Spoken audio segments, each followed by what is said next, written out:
Hey, welcome to BSB TV. Today I've got Mandy Napier with me, and I found out some really interesting stuff about Mandy. Mandy is was an ultra distance triathlete. Now, if you can think of one of the most crazy fitness people you ever know, that's the kind of stuff they'd be into. And then all of a sudden your life changed when you could no longer do that one day. That's right. Yeah, it was pretty devastating. But when you look back in life, it was the greatest thing that happened because it actually led me on the path that brought me to set up my business 13 years ago. At the time, if anyone had said, oh, this is a good thing, I think I would have probably decked them off something, because it certainly wasn't at the time. Yeah. Gifts wrapped in crap, one of my mates calls it. He doesn't use as polite a word as that.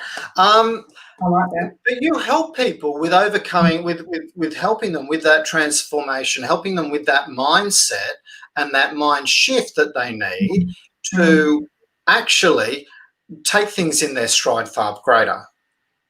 Yeah, I do. And from my perspective, Kevin, I thought I was I had it pretty well sussed. I'd traveled the world. I represented Australia in sports.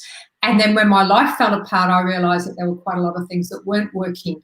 But we can't see all these things that are hidden, these little thoughts, these reasons that we behave that we do, and we don't know why we're doing it. So I guess I ended up transforming everything in my life, and I found tools that worked. Because I've got one behind me, but I had a pretty big library, but all the books in the world didn't fix things. And I think, there are billions of books out there, so why are there so many people that still know what they need to do, but they don't do it? Yeah. Yeah, I actually put a post into the group the other week saying, knowing but not doing, probably even not as good as not knowing. Yeah, it is. Words to that effect. I think it was more articulate than that at the time. So you talk a lot about stress and anxiety in what you do. Yeah, look, we all get a bit of stress and we need it. There's good and bad stress. If we got no stress, we wouldn't get out of bed, would we? And we'd wake up on a Monday and you'd still be doing what you were doing last week, having a break or something, fishing or whatever you're doing. However, too much stress. Let's not go into that. No. You can't have a break. Yeah, anyway, which is good. I had one too at the weekend. But hey, too much stress isn't good for us in so many ways. I won't go into it. It doesn't take a rocket scientist to know it's bad for our health. It's horrendous for productivity. And when change is thrown upon humans, as has been with the COVID thing, certainty goes out the window. And when people, never mind the jobs and the health, that is a real stress. So people are, hence you get those strange behaviours like people fighting over toilet rolls in shops. Mustn't laugh at that, but you can't help it, can you? Yeah, so I create, give you, some of those funny things you get on Facebook and YouTube, you think, what is it with this person? But unfortunately, when certainty is thrown out of the window, our danger, internal mechanism, our hardwiring, because our brain wants to keep us safe at all costs, just goes ballistic. So I created a program some time ago and I offered it as a gift for anybody and everybody who would like a few simple tools, all backed by neuroscience and stuff that works, to help them manage their stress, which starts with what they're thinking up here, really.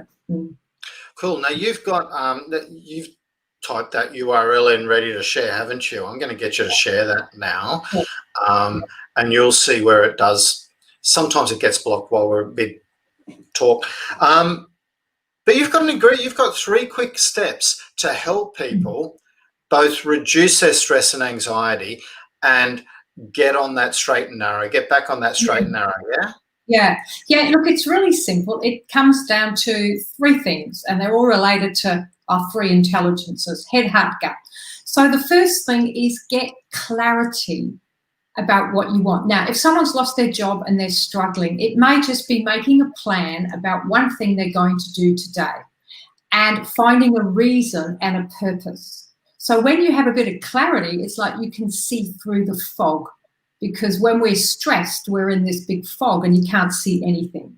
So finding a why and a reason and making some type of small plan so that you have a purpose, because meaning and purpose is one of the essential ingredients of well-being and, you know, living a happier life, I guess. So that's the first thing. Yep. So it can just be for your day or for your week or the next 30 days for your business. You know, I used to teach my clients 12-month visions, but now it's almost like 30 days will do. The second thing is building a little bit more confidence. Now, there's many ways to do that. Action is the best way. However, one of the ways, the simplest ways, and the things that people can do is to listen in to those stories that they're telling themselves. If they're negative, they're going to have a negative spiral where their thoughts are going to match the feelings are going to match their thoughts, and then you get in a negative funk.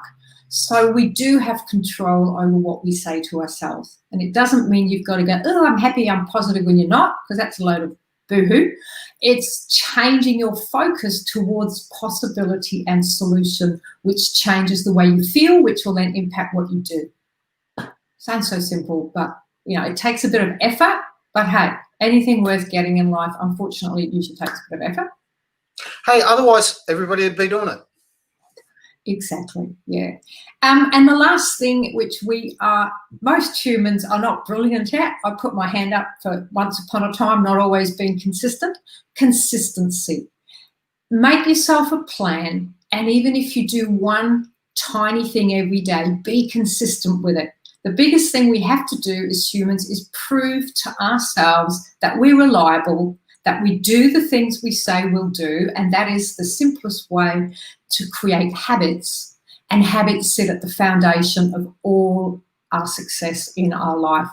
So really simple: clarity, confidence, watch what you're thinking, and action, consistency with your actions and your thoughts. And in that simple methodology, without going into too much brainy stuff, you are working and aligning with your three intelligences: your thinking head, your feelings from your heart, and your gut brain, which is action and courage. And it works if you use it. It's like everything. And we were talking about this. If you don't use it, you lose it. Exactly. And I'm actually studying another, I've done a lot on neuroplasticity, but neuroscience. So I'm actually studying a neuroscience specific program for coaches. And yeah, that's one of the classic phrases in neuroplasticity, you know, use it and lose it. What wires together, fires together. So if you practice things consistently, you will get results. And I think I put a post this morning, you know, that's like, hard work and success is, don't focus on the glory. It's just getting on and doing the things that are necessary each and every day, and the results will show. It's sort of a universal law, really. Absolutely. People ask me how we build a Facebook group of 10,000 people. I said we just kept building it. And it's true. We haven't always done a great job. We haven't always done everything right. We've made lots of mistakes on the way, but we've been consistent in being there and with having the right heart space in trying to create an awesome community, and that's what we're going to continue to do. I want to thank you for being part of that awesome community. I'm going to get you to share that link up. You may have, and I haven't seen it, but as soon as we get off, if you hit the blue chat button at the bottom there, that might work, and post it. It might say it's posted on your site, and I just might not see it. Yeah, I don't know. I've got it in the chat, but I've sent it, but it's showing in mine. But anyway. Awesome. Then it's probably working. So I think you've sent in private chat. But anyway, we will go. When we get off here, we'll talk about how you can get that, because I want people to download this thing. You've got a course, a slightly longer course that people can actually do for free, you were saying. And that's the link. Yeah. The first link I've shared is for that. I don't know where it went. I did send it. But I'm sure we'll find it. And I sent a second one to my website where there's lots of other free stuff. But, hey, most people can find me from the group. They can always send me a message and I can send them the link and put it on there. But I don't know where it's gone. I've only got a product. I found it. Don't you worry. Oh, I knew you would. So it's no longer just between us. We've now shared it into the groups, which is great. So we don't want it to be, Brisbane's best kept secret. We want it to be where people can actually find it. Oh, so Now, one of those pages hasn't liked it, but we'll share it into the group a little bit later on. Look, Mandy, thanks so much for sharing your story from running your ultra triathlons through to helping people overcome their challenges and running their own race. Thanks very much for sharing that today. And thank you for helping people reduce stress with those three quick tips. Easy for you to say. Clarity, confidence, and also then consistency. So thanks very much for your time today. Pleasure. Thanks, Kevin. Appreciate it. Bye now. Bye.